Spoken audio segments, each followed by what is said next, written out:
ฉันคิดถึงเธอจนสุดหัวใจถึงแม้ว่ามันนานมาแล้วที่มีเพียงเราสองกอดกันในวันนั้นฉันยังจำขึ้นใจไม่ลืมในสัมผัสนั้นฉันเคยได้ยินทุกคำบอกรักที่ฉันได้ยินจากปากเธอปรำบอกในวันนั้นฉันยังจำขึ้นใจไม่ลืม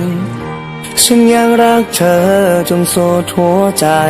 ทุกคำข้างในมันรำร้องอยากจะเจอเธออยากจะมองเธอให้นานเท่านานกว่านี้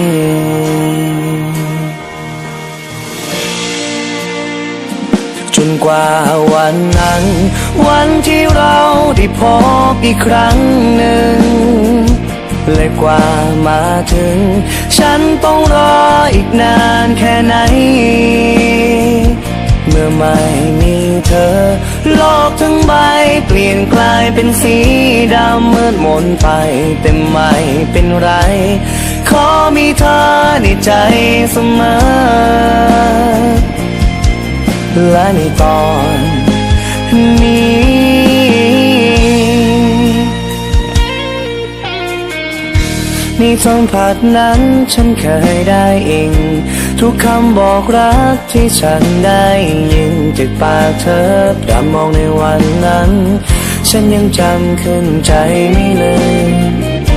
ฉันยังรักเธอจนสุดหัวใจทุกคำข้างใน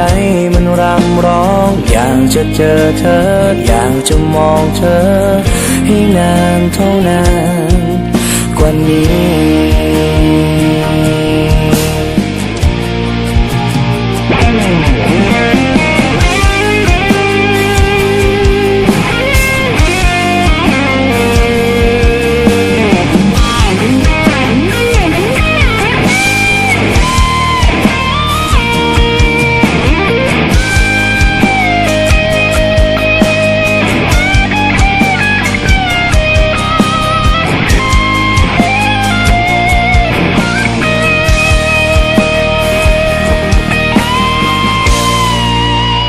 จน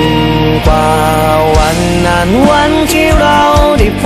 บอีกครั้งหนึ่งและกว่ามาถึงฉันต้องรออีกนานแค่ไหนเมื่อไม่มีเธอ